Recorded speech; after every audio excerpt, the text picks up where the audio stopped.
अस्सलामुअलैकुम टू आल संगात क्या हाल है जनाब। ठीक ठाक हो? उम्मीद करने सारे बहना भरा ठीक ठाक हो। अल्लाह पाक सारे भरावां दे माल जान इज्जत आबरू हर शे दी हिफाजत फरमाए। अल्लाह पाक सारे मुसलमानां दी बच्चियां दे नसीब अच्छे फरमाए। अज अपने दोस्तां नूं सरप्राइज देने वाले माशाअल्लाह। वो वांज के दसावण अगे ते सवेरे सवेरे जनाब निकलिया। कल इस मूंगी नूं अपनी पानी लाया। मैं तुहानूं बैक कैमरे नाल दिखवाना। कद त बेतहाशा कर गई है ना। ते माशाअल्लाह फली दी लेंथ भी बहुत और मजबूत मोटी भी है। इंशाअल्लाह फल थोड़ा है बहुए जो भी है, लेकिन अल्हम्दुलिल्लाह फल है मजबूत। बैक कैमरे नाल दिखवाना ते वत वांज के ते तुहानूं अगला सरप्राइज दिखवाना। ये माशाअल्लाह अपनी मूंगी दी फसल है। कद तो बहुत ज़्यादा है ना, हाइट तो बहुत ज़्यादा है, लेकिन माशाअल्लाह फल चेक करो उत्ते तक बड़ा खूबसूरत फल है और बहुत मजबूत फली है अल्हम्दुलिल्लाह। ते कल इसनूं पानी ला दिता है ते अज इंशाअल्लाह वंजना है शहर। उत्थू जनाब गिन के असां इन्हां इसदी स्प्रे ते ओह आके ते इंशाअल्लाह इस उत्ते एक स्प्रे मार देसां। और फल भी बहु गिनदी पई है ते मैं अपनी नज़रां दे विच अपने कागजां दे विच इसनूं पानी आखिरी ला छोड़ा है। ये हुण देखण आखिर ते कित्थी ने, क्योंकि अजे ती कच्चा फल इस उत्ते काफ़ी हद तक ज़्यादा है। फिलहाल कीड़ा शीड़ा तो कोई शे कोनी, लेकिन एहतियात करनी पौंदी है खासकर बदरू दे विच, क्योंकि बदरू दे विच घोड़ा मक्खी आंदी है ते घोड़ा मक्खी दा एहतियात बहुत ही ज़रूरी है। वरना घोड़ा मक्खी इस सब्ज़ फली नूं नहीं खांदी, इस खुश्क फली दे उत्ते बासी ते खुश्क फली नूं डैमरेज करेंदी है। ते ये है जनाब साडी दाल मूंग दी फसल। ते इंशाअल्लाह जनाब अज इसदी स्प्रे आने ते कल इंशाअल्लाह इनू स्प्रे मरेसूँ। अच्छा माशाअल्लाह जी, अपनी सरप्राइज वाली याद उत्ते पहुँच गया था। ये सड़क जी लंघती पई है, ये चेक करो जी, विचू लंघती पई है, कच्ची लीह आदन। ये अपनी बाइक खड़ी है ते ये जनाब जंगल है। ये हुण मैं बाद दे विच दसां भाई कहंदा है ते क्यों खला है। ये बना है, इस साइड ते खग्गा लगे होने, इस साइड ते खग्गा लगे होन। ये यानी कि साढ़े बखुर दा सखाफती दरख्त समझ गए नो खगल। तां ये जनाब बना है, इस पासे होर बंदा है ते इस सफेदे वाले पासे इस पासे बकलम खुद अल्हम्दुलिल्लाह। बात अगली गल मैं पूरी डिटेल दे नाल वजात दे नाल दसां भाई जंगल कि'यां साढ़े हत्थें आए, क्यों परचेज किया है, क्यों गिद्धा है। तो ये सारा आगे चल के तो मैं वीडियो दे अपने भरावां नूं दिखवाना। ਇਹਦਾ पहले भी विजिट करवाना कितनी जा है, इस सादा आवन वाला शेड्यूल के वे ते इस दे नाल असां के करना है। रेगिस्तान वाली मण वो देखो कितनी उच्ची वजनी है, इधू देखो कितनी झिकी है। तो ये सारा अल्हम्दुलिल्लाह जंगल लगो है। टोटल काफ़ी वड्डे वड्डे दरख्त है खलोते हैं।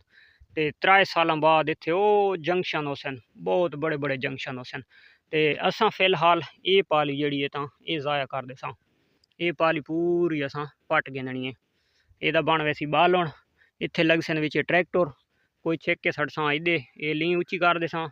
बकाया जड़ा तो इत्थू छिक छिक के खड़सां परां ते उहदे परां वांज के वो जहाज तुहानूं मैं दिखवाना भाई उत्थे वांज के करना है। तो ये जड़ा हो सी ये यानी कि टोटल इत्थू सड़क तू चा के इहदे तक सादा तोड़ ते ही बना है। तो परले पासों भी सड़क है, लेकिन आवन वाले दौर दे विच कदां सरकारी पक्की सड़क निकलती है तो सादे दूसरे कोने दे निकल सी। फिलहाल ये चलती पई है तो ये अल्हम्दुलिल्लाह सादे रकबे दे विचू वहंदी पई है। तो इंशाअल्लाह इत्थे जिहले ट्रैक्टर लगसी तो इनू कर देसां असां ओके। अच्छा जी, ये असां दूजे पासों माशाअल्लाह पहुँच आए अपने रकबे दे। तो इसदा मैं इस पासों तुहानूं बन्ना भी दिखवावां चाह भाई सादा बन्ना कित्थे आंदा पिया। तो सादा बन्ना पिया जनाब इत्थे ये जड़े सफेदे लगे खलोते ना, ये सादा बन्ना पिया। इस तो इदे असां इस तो इदे हैं इन्हां दे पासा झिके सादी है, चुंड झिकी है। सादा जड़ा ये उतला भिड़ा है ये असां छिक के सारा इत्थे आणसां। और इस पासों सरकारी सड़क जदा ही निकली मेन रोड तो वो इस पासों निकलना है। ये सानू सड़क की जा भी छोड़ के घर बनाने पोसन। ये जड़ा पिछे जितना रकबा पिए तो ये कल नूं सादे वास्ते बड़ी सहूलत है इंशाअल्लाह गिनण वास्ते। तो क्योंकि रकबा पिए हर घर का थोड़ा थोड़ा 2-2 4-4 कनालां तो वो सौखियां थी वैसन। तो इंशाअल्लाह वत इत्थे किश बननी अपनी, इत्थे बनना है अपना फार्म तो शीप फार्म। इत्थे जनाब अपना भेड़ां दा फार्म बनसा। इत्थे कक्की रेत हो सी, खुली रेत हो सी, भेड़ां बासन एक तो तलू गंदियां न थी सन, पीला पान उत्ते ना सी जानवरां उत्ते। और जानवर माशाअल्लाह चेक करो कक्की रेत है सुभान अल्लाह। इनू साफ सुथरा करसां तो इत्थे बड़ा खुशहाली ना रासन। इत्थे जड़ा तो अपना अस्ताना आलिया बन वैसी घर शरीफ ते परले पासू जनाब असां जा खाली रख छुड़सां ਆਉਣ ਵਾਲੇ ਟਾਈਮ ਦੇ ਵਿੱਚ ਸਾਨੂੰ ਬਹੁਤ ਸਾਰੀ ਕੰਮ ਦੇ ਸੀ। ਇੱਥੋਂ ਅੱਗੇ ਸਾਰਾ ਆਪਣੇ ਘਰ ਦੇ ਸਾਹਮਣੇ ਉਸ ਜਾਨਵਰ, ਇਹਦੀ ਛਾਂ ਦੀ ਵੀ ਪਰੇशानी ਤੇ टेंशन कोनी। और इदू सादा बनना पिए तकरीबन किथाई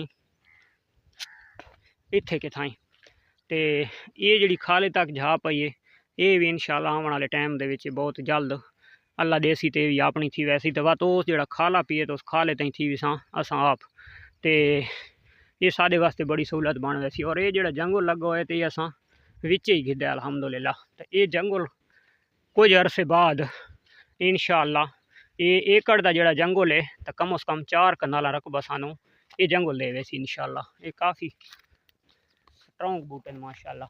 अच्छा ये बरयान बूटे इन्हों पानी पहले पहले लावना पौंदा है, जिस टाइम 2-2 3-3 फुट के थी वजन तो वत इन्हों पानी वगैरह नहीं लावना पौंदा। तो ये जिस टाइम छोटा आई तो इस गुआरा बरयानी काश्त भी थींदा आई, तो हुण इस टाइम इस गुआरा काश्त नहीं थींदा क्योंकि लड़ियाँ छड़ियाँ वध गई तो इत्थे बड़ी ट्रैक्टर नहीं चल सकता। और दूसरे नंबर के जो बाग वाला ट्रैक्टर उसी लड़ियाँ अस कटा के रूटर वगैरह मार छुड़सा ताकि कुजा वगैरह ख़त्म थी वैसी। और माशाअल्लाह बिल्कुल शहरदारी नू दिखा तो ये जा इं समझ रेगिस्तान है। तो अगर अस अपनी फार्मिंग की शौक नू दिखा तो वाकई जगह साढ़े वास्ते समझो एक जन्नत है, क्योंकि एक तरह अपने पासों और दूसरे नंबर दोते इधे बहुत वसी और खुला इलाका है, यानी कि जानवरों की ग्रेजिंग वास्ते तकरीबन साल तो 7 to 8 महीने ग्रेजिंग बड़ी सकून नाल की वाई सकती है। 4 महीने यानी कि सानू स्टाल फीडिंग का आसरा घिनना पोसी, लेकिन वो 4 महीने रकबे खुले होने बशर्त है कि उस उत्ते घाह नहीं आता। जिस टाइम सर्दी पौंदी है, कोरा वगैरह पौंदा है, ठंड पौंदी है तो वत नहीं आता। तो ये इंशाअल्लाह अच्छा ये जो खगोल हैं तो ये कम उस कम जो ना 15 दफ़ा ही तुस उतू कपेंदे रहो तो वध फुटते रहो, उतू कपेंदे रहो तो वध फुटते रहो। ये यानी कि रकबा सानू आबाद करने का कोई फायदा ही कोनी भाई। ये खगोल सानू आमदन इंशाअल्लाह देंदे रहसन जोड़ी सादे नसीब दे विच उसी। ते ये लीह लगदी है और सादा बना वैंदा है। ये जी तले मेरा ज़मीन पई है यानी कि नहरी रकबा, ये जड़ा परला सफ़ैदा पे है तकरीबन 100% ये सफ़ैदा भी सादे नहीं आसी जड़ा पहले पराया आई तो सादा ही बना तले लै वैसी इंशाअल्लाह। तो अल्लाह के हुक्म नाल थोड़े अरसे बाद इंशाअल्लाह सैटिंग करें इत्थे अपना फार्म इंशाअल्लाह असी। और इत्थे रस्ता बनाएसूँ, VIP सड़क बनाएसूँ उत्ते कख कुछ सट के ताकि आसानी नाल गड्डी उत्ते चढ़ वजे, क्योंकि टिब्बे दे विच तां 4x4 का ही काम है, होर गड्डियां दा तां काम होंदा नहीं या ट्रैक्टर चढ़दा है।